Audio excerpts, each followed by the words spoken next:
Hola, ¿qué tal? Bienvenidos a este video sobre Epicuro. Veamos nosotros en un video anterior a los estoicos, vamos a ver a los epicúreos, otra gran escuela del periodo helenístico. Bueno, ¿qué diremos de Epicuro? Vamos a hablar un poco de su vida, de su obra, de su escuela y después pasaremos a abordar las principales partes de su filosofía o de su pensamiento. Primero, la vida de Epicuro, ¿no? Del 341 aproximadamente al 270 a.C. Sabemos que nació en la isla de Samos, Epicuro de Samos, es como se le dice en los textos antiguos. Parece que tuvo una enseñanza en varios lugares, islas de ahí del Mediterráneo, del mar Egeo, más específicamente. Estuvo en Colofón, estuvo en Mitilene, estuvo en Lámsaco, ciudades, algunas ubicadas en islas. Él mismo era de una isla, de Samos, ¿no? Es extranjero en Atenas, o tomando como punto de referencia Atenas. Eso es interesante porque Zenón, el estoico, el fundador de la escuela estoica, también era de una isla, en este caso Chipre, y también pues evidentemente extranjero en Atenas. Entonces eso nos dice que la filosofía, podemos llegar a esa conclusión, la filosofía en este periodo helenístico pues ya se ha alejado, al menos en el origen de los filósofos, del centro de Atenas, aunque se trasladan hacia allá para fundar sus escuelas. Sigue siendo pues el foco cultural, aunque tenemos ya pensadores de todo el mundo griego, ¿no? Incluido a Epicuro. Entonces, siguiendo pues esta tendencia a afincarse en Atenas, que después seguirá también Zenón el estoico y muchos filósofos de la época helenística, ¿no? Porque Atenas se va a conservar como foco cultural, he dicho, durante el resto de la antigüedad, pues también Epicuro se trasladó a Atenas, llegaría ahí más o menos en el 306, ¿no? Ya teniendo unos 35 años, y lo que hizo Epicuro en Atenas fue fundar su propia escuela, una escuela que llegó a rivalizar con el Liceo de Aristóteles. Aristóteles había fallecido tal vez unos 15 años antes de la llegada de Epicuro a Atenas, y también para rivalizar con la escuela de Platón, con la academia. De entrada es una escuela diferente, hablaremos de eso. La escuela de Epicuro se conocía como el Jardín, porque era como tal un huerto ubicado a las afueras de la ciudad. Eso, ¿por qué fue así? Pues Epicuro de entrada marca distancia con Platón y con Aristóteles en varios puntos. Primero, él no va a educar hombres de Estado, como los educaba Platón. El mismo Platón intentó influir en hombres de Estado. Estuvo en Siracusa 3 veces. Intentó pues meter ideas a los tiranos de esa ciudad, ¿no? Con resultados muy pobres. Le fue mal pues a Platón en Siracusa, esa es la verdad, en Sicilia. Aristóteles pues tuvo, digamos, mayor éxito tal vez con Alejandro Magno como filósofo de la corte de Macedonia, aunque sabemos que tuvo sus diferencias con Alejandro, que Alejandro pues tenía un proyecto distinto, que no entraba en los esquemas mentales de Aristóteles, que estaban muy ceñidos a la ciudad-estado y a esto de los griegos como pues un pueblo especial. Alejandro era como más cosmopolita, etcétera, ¿no? Pero también Aristóteles, en resumen, ligado a gente con poder, ¿no? En este caso, los macedonios o Alejandro Magno, desde generaciones atrás. Su padre había sido médico de un rey macedonio, de Amintas, ¿no? Bueno, Epicuro se aleja de todo eso, ¿no? Parte de la propuesta de Epicuro para la vida es alejarse de la política de manera muy clara, muy tajante, ¿no? Entonces, su escuela ya refleja eso. Es una escuela situada a las afueras, en la tranquilidad del campo, donde se hace una comunidad sobre todo de amigos. Aceptaba, es muy importante eso, aceptaba mujeres y esclavos en su escuela, o estaba abierta pues para mujeres y esclavos, lo cual contrasta con las escuelas de Platón y de Aristóteles, que estaban hechas sobre todo para varones de familias poderosas o de clase alta, ¿no? Entonces es una escuela ya diferente, con fines diferentes, no tiene como propósito formar hombres de Estado, hombres de poder, al contrario, propone una vida retirada, una vida alejada, casi anónima, distinta entonces a lo que estaban enseñando y propugnando las otras escuelas, ¿no? Incluso de Aristóteles, porque, por ejemplo, sabemos que cuando Aristóteles sale de la escuela de Platón, pues él tiene un recorrido y está en Asia Menor y luego va a Macedonia y en ambos casos estuvo cerca de gente poderosa, ¿no? Y cuando regresa a Atenas, pues siguió siendo como patrocinado por Alejandro. Esa conexión con hombres poderosos no vamos a encontrarla con Epicuro, porque tiene una desconfianza hacia la política. Bueno, la obra de Epicuro, si queremos reconstruir su pensamiento, pues desgraciadamente no contamos con muchos textos directos suyos, ¿no? Tenemos noticia de cientos de textos, de cientos de títulos. Parece que era muy prolífico como escritor, pero no quedó mucho. No quedó, de hecho, casi nada, ¿no? Tenemos fragmentos, una pieza que sería una obra muy importante de él sobre la naturaleza, pues se perdió, queda solo alguna colección fragmentaria. Lo que sí tenemos, gracias a Diógenes Laercio, en su Vida de los filósofos más ilustres, esa importante obra que recopila doctrinas y biografías de filósofos de la antigüedad, de Diógenes Laercio. Gracias a él tenemos 3 cartas, ¿no? Una dirigida a Heródoto, es una carta sobre todo de principios de metafísica, de ontología, una Pitocles sobre todo de fenómenos naturales, y la de Meneceo, la carta Meneceo, que es donde se recogen sus doctrinas éticas. Son 3 cartas que nos transmite Diógenes Laercio. Entonces no hay mucha obra directa de Epicuro, pero, ya hablaremos más adelante, se puede reconstruir en buena medida su sistema. Vamos a ver estos principios básicos del epicureísmo, ¿no? Así como punto de partida. Primero, para los epicúreos, la inteligencia humana puede conocer la realidad, ¿no? Podemos conocer la realidad, podemos llegar a la verdad de las cosas, una realidad que de entrada es material, ¿no? Esto para distinguirlo de filosofías como la de Platón. La filosofía de Epicuro es materialista. Además, el hombre, de que puede conocer la realidad, puede alcanzar la felicidad, que entiende Epicuro como ausencia de dolor y turbación. Ya explicaremos y abundaremos en eso. El ser humano tiene esta capacidad de ser autosuficiente, es decir, la riqueza, los honores o los mismos dioses no son necesarios, no son imprescindibles para que el hombre llegue a la felicidad y a la autosuficiencia, la autarquía, decían los pensadores griegos antiguos, autarquía, autodeterminación, autosuficiencia. Bueno, después de esos principios hablemos del conocimiento o de la doctrina en su parte lógica o epistemológica.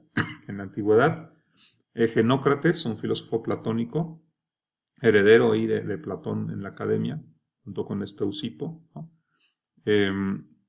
Este filósofo que se formó en la academia Genócrates dividió la filosofía en lógica, física y ética. Y esa división la aceptaron otras escuelas, por ejemplo los estoicos también así dividen la filosofía y también los epicúreos. Lo que llamaban lógica lo entenderemos ahora como epistemología, otra del conocimiento, porque es la parte de la filosofía que nos da el canon de la verdad o el criterio de verdad. De hecho, los epicúreos parece que le llamaban canónica a esta parte, porque establecía los cánones de la verdad, ¿no?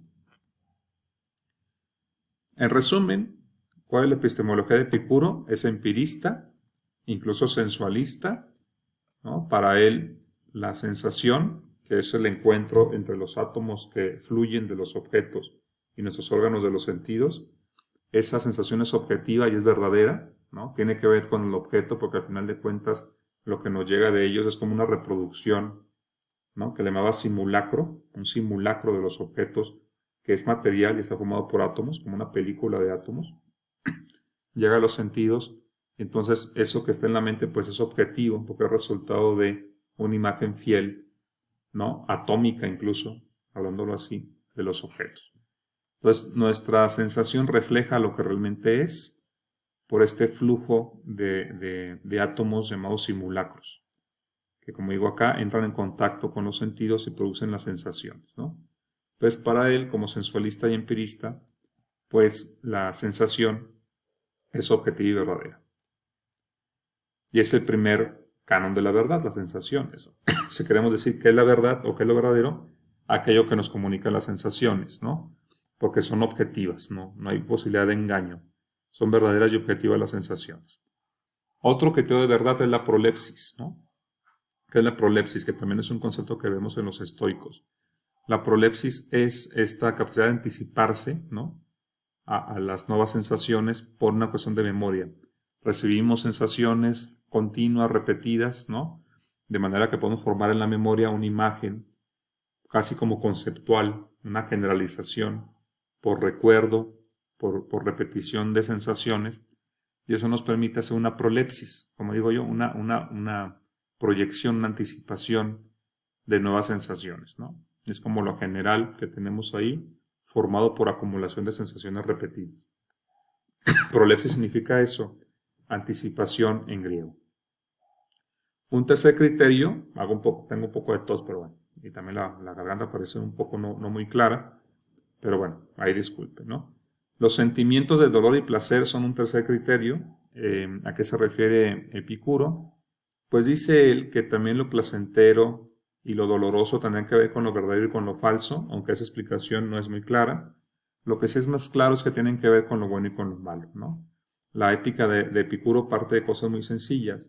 Decir que el placer, lo que nos causa placer es bueno, y aquello que nos trae dolor pues sería lo malo, ¿no?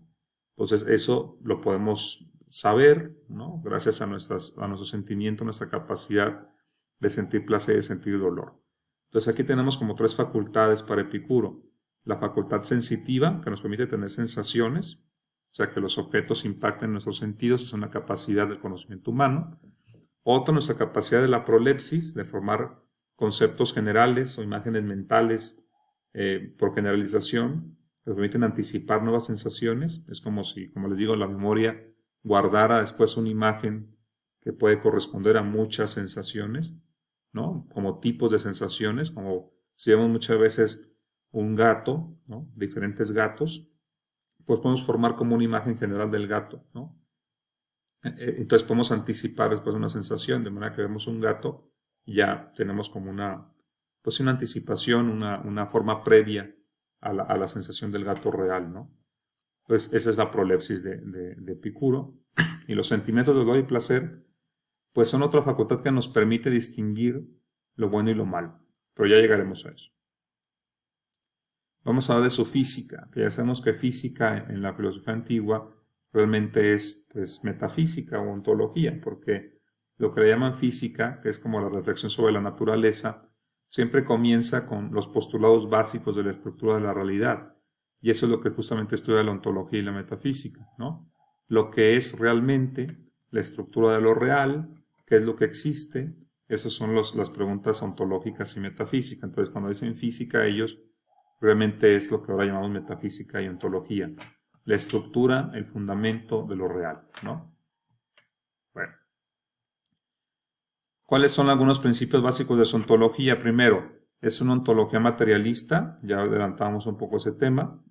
Está basada en Demócrito y Leucipo, estos filósofos del siglo V, perdón, antes de Cristo, es decir, un siglo, incluso un siglo y medio antes que Epicuro o que la madurez de Epicuro. Ahí actuaron Demócrito y Leucipo, estos dos filósofos atomistas, fundadores del atomismo antiguo.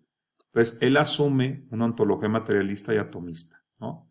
Y pues el cosmos para él, como digo acá, es infinito y hay dos realidades. ¿Qué es lo que existe? La pregunta ontológica, ¿qué es lo que existe? Se responde simplemente diciendo que existen dos cosas, átomos y vacío. Y los átomos se mueven en el vacío. Y se combinan y forman los cuerpos, ¿no?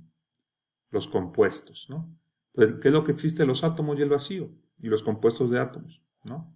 Esa es la ontología básica, ¿no? de Demócrito, de Leucipo y después de Epicuro, ¿no? Ahora, a diferencia de Demócrito, Epicuro introduce algunas cuestiones, ¿no? Por ejemplo, para Demócrito, para los antiguos atomistas, los átomos solo se distinguían por su orden, su figura y su posición, ¿no? No tenían cualidades llamadas secundarias, ¿no? No tenían color, no tenían sabor. Esas cualidades ya son cuando entran en contacto con los sentidos, pero en sí mismos no tendrían los átomos. Es una doctrina interesante de Demócrito y de Leucipo. Para Epicuro, además tienen peso y tamaño, ¿no? Ahora, los atomistas antiguos decían que los átomos se movían como por agitación, un poco caótica, ¿no? Y se combinaban. Epicuro cree que los átomos tienen un movimiento rectilíneo de caída libre, ¿no? Es algo que también propone él. El peso que tienen, pues, es esta caída, ¿no? En rectilínea hacia abajo, ¿no? Pues sí, en línea recta. Y además todos a la misma velocidad, ¿no? Entonces, es una caída que teóricamente pues, no provocaría que se encontraran. Todos caen en línea recta y a la misma velocidad, pues ¿cómo se encontrarían? ¿No? Aquí es donde introduce un concepto muy importante, Epicuro, que no tenía lugar en Demócrito. En Demócrito, pues no hay posibilidad a la espontaneidad. Todo está determinado, hay un determinismo completo, ¿no? Los átomos en su movimiento están determinados, ¿no? Simplemente, pues se mueven según trayectos, como podemos aventar un montón de arena, pues el movimiento de cada grano de arena está determinado por ese movimiento inicial. Entonces, en la naturaleza de Demócrito, en la, digamos, estructura de la realidad de Demócrito, no hay lugar para la espontaneidad, todo está determinado por causas mecánicas, por decirlo así.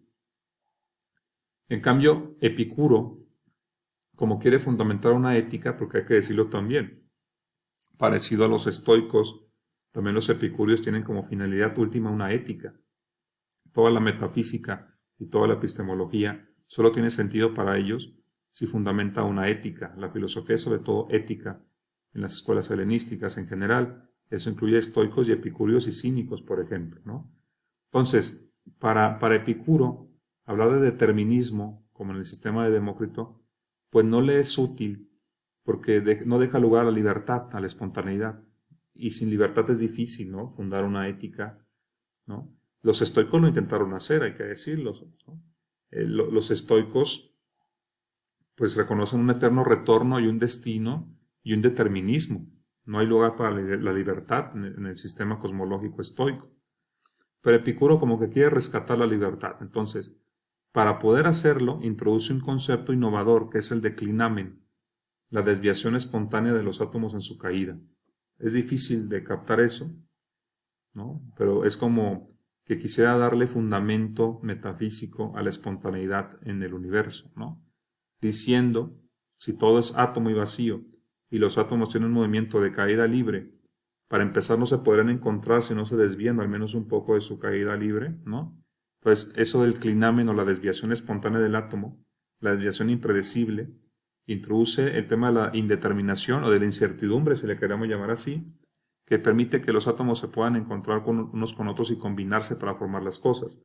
Es interesante, al menos en principio, ¿no? Que haya una espontaneidad en el movimiento de la naturaleza. Yo no sé cómo lo entenderemos ahora nosotros, si hay espontaneidad en el movimiento de las partículas, por ejemplo, subatómicas. Lo que sabemos por el principio de incertidumbre es que es muy difícil saber cuál es su movimiento, porque al observarlo, como que modificamos la trayectoria, ¿no? Entonces, bueno, piénsenlo así como en el fundamento de la realidad, encontrar el espacio para la espontaneidad y negar el determinismo completo. Es lo que hace Epicuro con el concepto de desviación o clinamen, ¿no? Los átomos, según él, pueden tener una desviación impredecible de su trayectoria y eso le llama clinamen y le sirve para de alguna manera fundamentar que existe en el sistema de la naturaleza la posibilidad de espontaneidad y por tanto de libertad. Es lo que digo acá, ¿no? El número de átomos para Epicuro es infinito y según él pues también habrá una combinación infinita en mundos simultáneos como el nuestro y también sucesivos, ¿no? O sea, hay recombinaciones, ¿no? De los átomos, que es algo que también ya está de alguna manera en Demócrito. El alma, a diferencia de lo que puede opinar algún otro pensador como algo inmaterial, que parece que es la tendencia de Platón, pues para él no, para él el alma también está formada por átomos y tiene una parte racional y una irracional. Incluso consideraba que la parte racional estaba formada por cierto tipo de átomos y la parte irracional por otro tipo de átomos. Es una filosofía que intenta ser coherentemente materialista, entonces todo tiene que estar formado por átomos, que son esos corpúsculos, ¿no?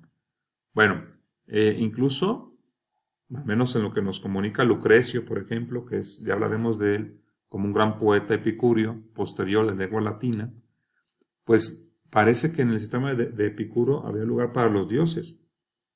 Se les describe como seres muy felices a los dioses, materiales, o al menos también hechos de átomos los dioses, así como nuestro cuerpo también los dioses, te dan un cuerpo formado por átomos, quizá otro tipo de átomos, ¿no?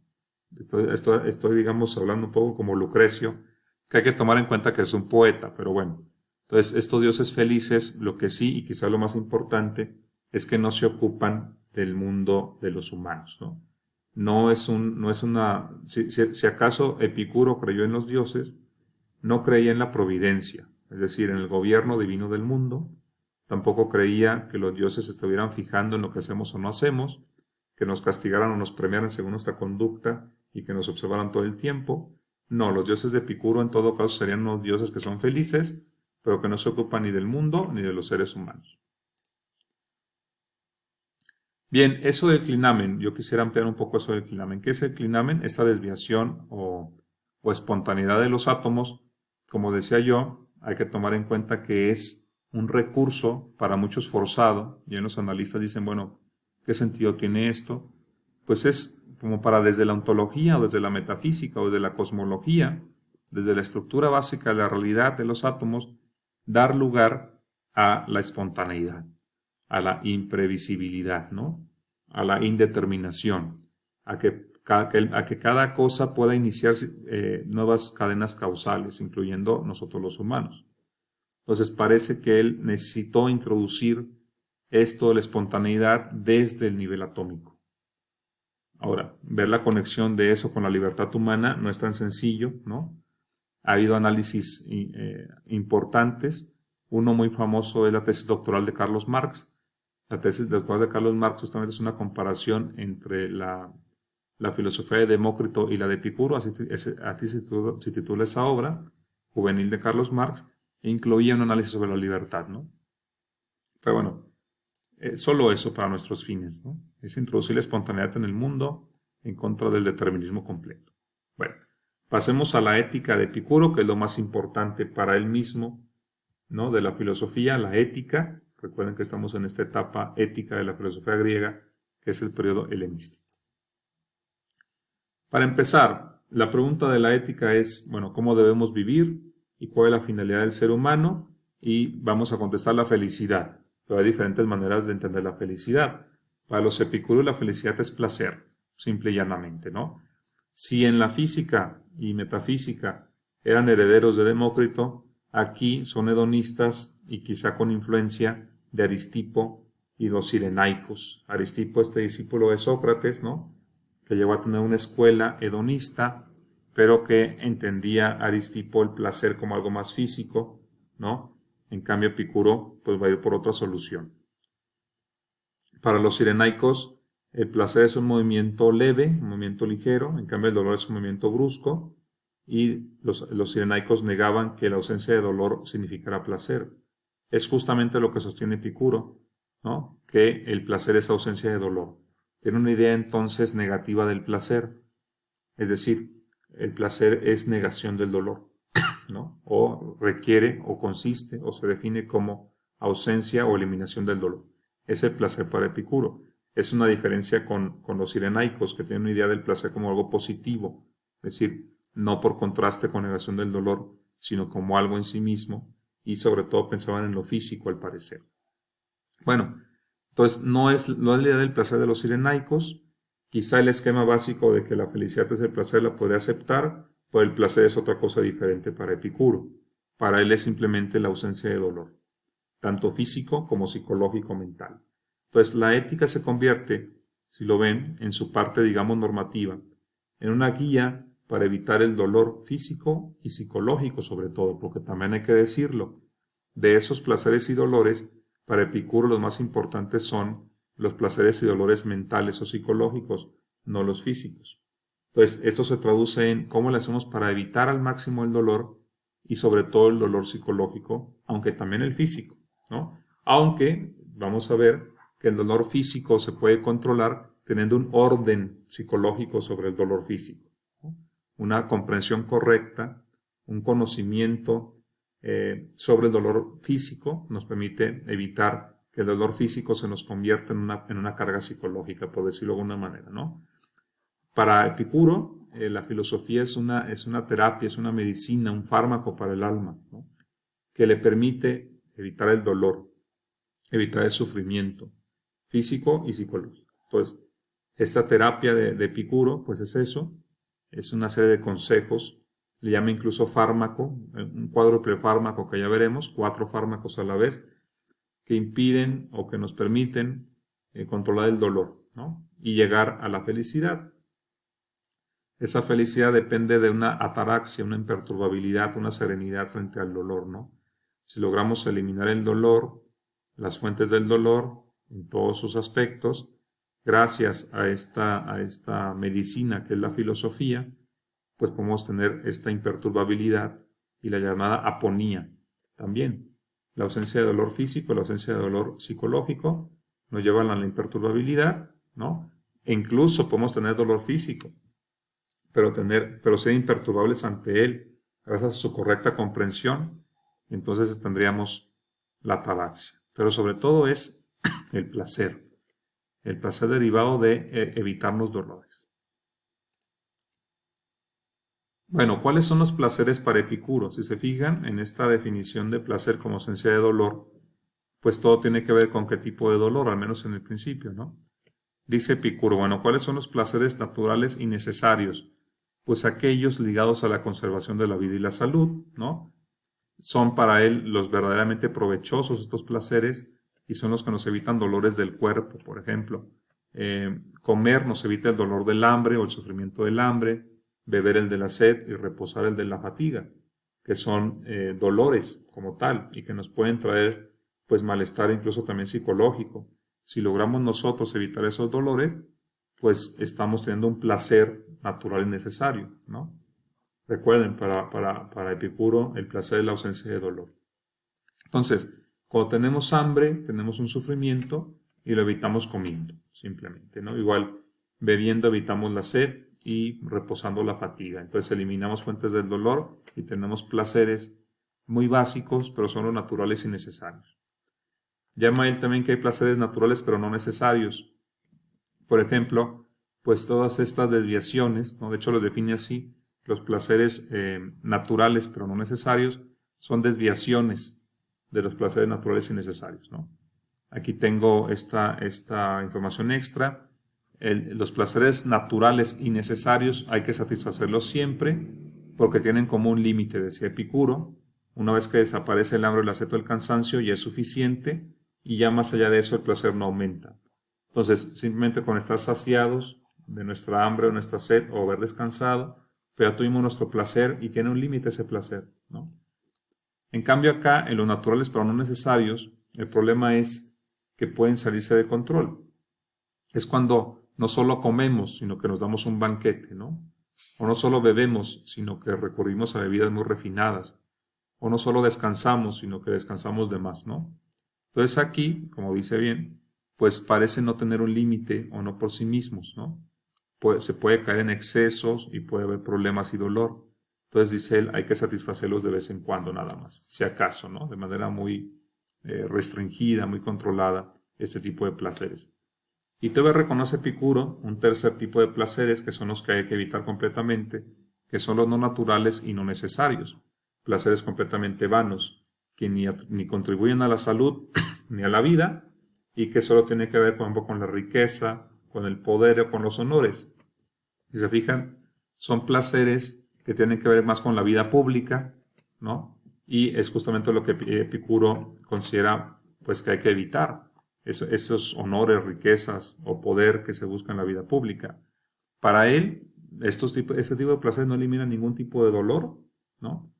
Son insaciables y más que evitar el dolor, provocan turbaciones en el alma y sufrimiento, ¿no? Cuando nos entregamos a la búsqueda del poder, de las riquezas o de los honores, pues parece que no hay un límite, como que queremos siempre más riqueza, más poder y más honores.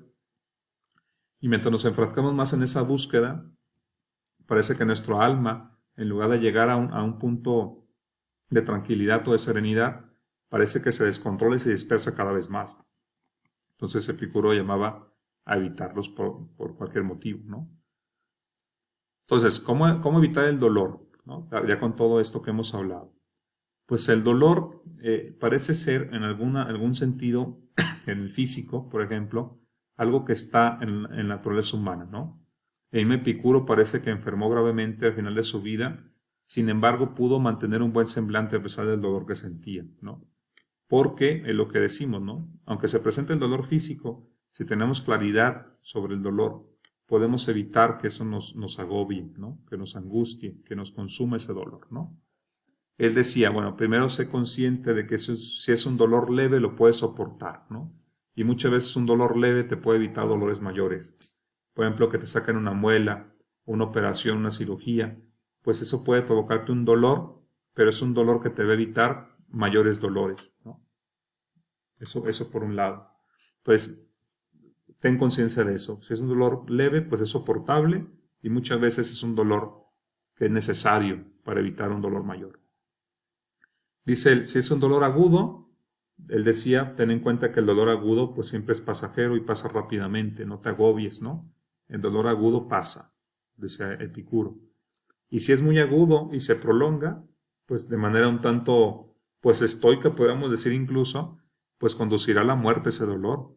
Y la muerte no es nada malo, ¿no? La muerte no es nada, ¿no? Quizá a veces el dolor nos agobia todavía más porque lo enlazamos con la muerte.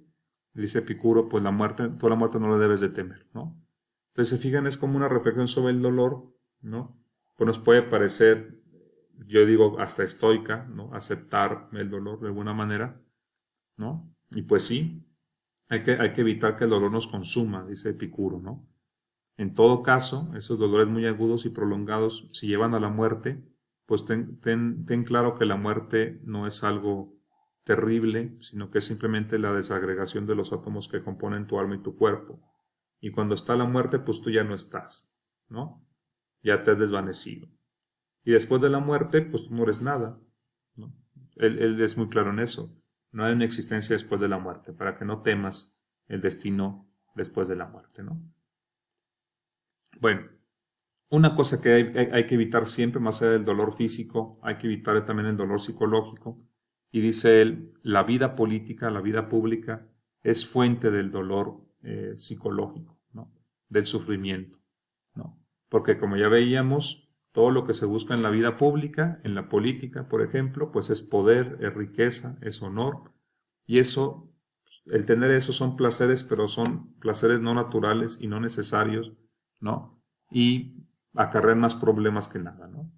De hecho, son fuente de turbaciones. De hecho, podemos decir incluso son casi pseudoplaceres, porque el hecho de tener poder, riqueza y honores, pues aparte de que es insaciable, o más bien por el hecho de que es algo insaciable, no permite la serenidad del alma y además, si lo pensamos, nos llena de enemigos, nos llena de envidias, nos llena de recelos, estamos en competencia, nunca tenemos tranquilidad, es una lucha continua, ¿no? La lucha en la economía por la riqueza, en el mercado, la lucha política, ¿no? En los negocios y en la lucha de partido, ¿no? Todo eso, y en los debates e incluso en la política hay hasta enemistas con la gente y tienes enemigos y adversarios y discusiones muy agrias.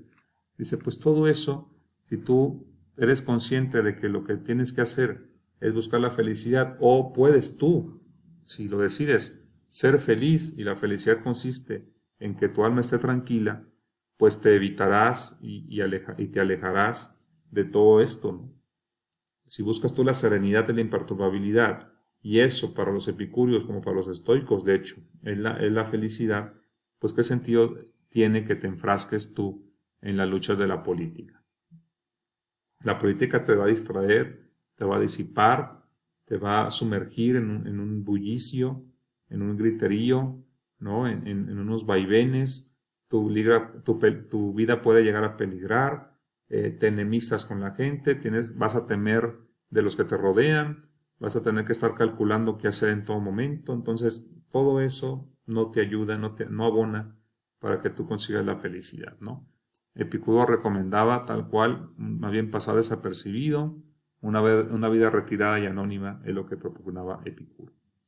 Y tenemos el cuádruple fármaco de Epicuro, ¿no? Para evitar los dolores, ¿no? La filosofía es una medicina, ¿no?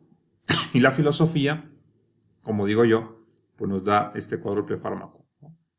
El primer fármaco, o sea, una idea que te ayuda a evitar el dolor. Todos los temores hacia los dioses y el más allá debes quitártelos, ¿no? porque los dioses ni se encargan de tu vida, ni te están observando, ni te van a premiar o castigar después de que mueras, ¿no? Y no hay una existencia más allá y que te van a juzgar y te van a castigar. Si tú eliminas eso de tu vida, habrás dado un paso hacia la felicidad, ¿no? Entonces, primer fármaco, o primera medicina, o primera vacuna, digamos, contra el dolor, o lenitivo, o medicamento, o digamos analgésico, pues quítate de los temores contra los dioses, o por los dioses y la vida del más allá, ¿no? Los dioses ni se encargan, si existen, no se encargan de tu vida. Segundo fármaco, el temor ante la muerte es absurdo, porque la muerte no es nada, no es sino la disgregación de los átomos de tu cuerpo y de tu alma, ¿no? No hay una existencia después de la muerte donde tú vayas a estar expuesto a castigos, no, eso no existe. Entonces no estés temiendo a la muerte, eso no tiene sentido. Si te quitas tú el temor hacia los dioses y el temor hacia la muerte, ya habrás avanzado mucho en la imperturbabilidad y la ausencia de dolor, porque eso solo te provoca sufrimiento psicológico. Otra cosa que debes tener clara, tercer fármaco, ten claro que el placer está a tu alcance y está al alcance de todos, ¿no? Tú puedes controlar, practicar o alcanzar los placeres necesarios y naturales, y si tú te enfocas en esos placeres necesarios y naturales y evitas en la medida de lo posible los placeres naturales pero no necesarios, los excesos de la comida, de la bebida o del descanso, etc., y evitas a toda costa los placeres que no son ni naturales ni necesarios, como son la riqueza, el poder y los honores, si tú evitas eso y practicas o ves por los placeres entendidos como la ausencia de dolor de los placeres naturales y necesarios, entonces podrás llegar a la felicidad como ausencia de dolor, ¿no? Entonces, sé consciente de eso, de que en tus manos está el placer, ¿no? Entendido así, como lo hemos explicado. Y también lo que veíamos del dolor, ¿no? El dolor dura poco, es soportable, y si no, pues deriva en la muerte, y ya sabemos que la muerte no es algo negativo, no es nada, no debes temerle, ¿no? Entonces, estas cuatro, digamos, cuatro principios de Epicuro, pues nos permiten, según esta escuela, eliminar el dolor físico y psicológico, ¿no? Y entonces nos llevan a la ataraxia, a la imperturbabilidad, a la serenidad del alma, y esa es la felicidad. Vamos a hablar ya para cerrar de tres epicúreos latinos, o tres epicúreos posteriores a Epicuro, ¿no? Tenemos a Filodemo, ¿no? Filodemo nació en el siglo II a.C., acuérdense que Epicuro nació en el siglo IV a.C. y murió en el siglo III a.C. Pues tenemos a Filodemo, que pues debió nacer, digamos nosotros, unos 150 años después de la muerte de Epicuro. Filodemo de Gadara pues es conocido por haber introducido el epicureísmo en Italia. Él formó como una comunidad de epicúreos en la ciudad de Herculano, y ahí parece que tenía una villa con huerto, con jardín, con árboles y una biblioteca. Entonces, Filodemo de Gadara es importante en la historia del epicureísmo porque introduce el epicureísmo en Italia y en el mundo latino. Tenemos al más importante poeta latino y quizá el más importante poeta filosófico de todos los tiempos, con el poema, el magno poema que escribió sobre la naturaleza de las cosas, Tito Lucrecio Caro, el más importante de los epicúreos en lengua latina. Tiene su poema sobre la naturaleza de las cosas, de Rerum Natura, en el que se exponen las doctrinas de Epicuro con calidad artística, como digo aquí, ¿no? Si quieren leer una obra filosófica con calidad poética y además nos expone la doctrina de Epicuro de manera amplia, porque es un poema extenso, pues este poema es una obra, una pieza maestra, ¿no? El de Rerum Natura, o sobre la naturaleza de las cosas, de Tito Lucrecio Caro. Es una de las fuentes principales de la obra de Lucrecio para reconstruir el pensamiento de Epicuro, junto con lo que nos comunica Diógenes Laercio y los fragmentos que existen. Y otro personaje epicúreo pues es Diógenes de Noanda. Es curioso lo que hizo Diógenes de Noanda ya en el siglo II después de Cristo, en la ciudad de Noanda, que está en la actual Turquía. Diógenes de Noanda pues mandó grabar doctrinas de Epicuro en un muro larguísimo, ¿no? De 80 metros. Ahí mandó grabar él fragmentos de Epicuro, pues en piedra, ¿no? Estos fragmentos se descubrieron parcialmente a finales del siglo XIX y se ha recuperado como un tercio de lo que estaba ahí inscrito. Y ha sido una fuente para reconstruir doctrinas epicúreas. Por ejemplo, en esos muros se grabó la doctrina del clinamen, ¿no? Esta desviación espontánea de los átomos ahí está expuesta. Bueno, y con esto cerraríamos la cuestión de los epicúreos, ¿no? Espero que este video nos haya dado como algunas claves del pensamiento de Epicuro, sobre todo en la parte ética, ¿no? La felicidad como ausencia de dolor y eso es el placer, y algunos consejos de cómo alcanzarlo. En el próximo video hablaremos de la escuela cínica. Les agradezco mucho y hasta la próxima.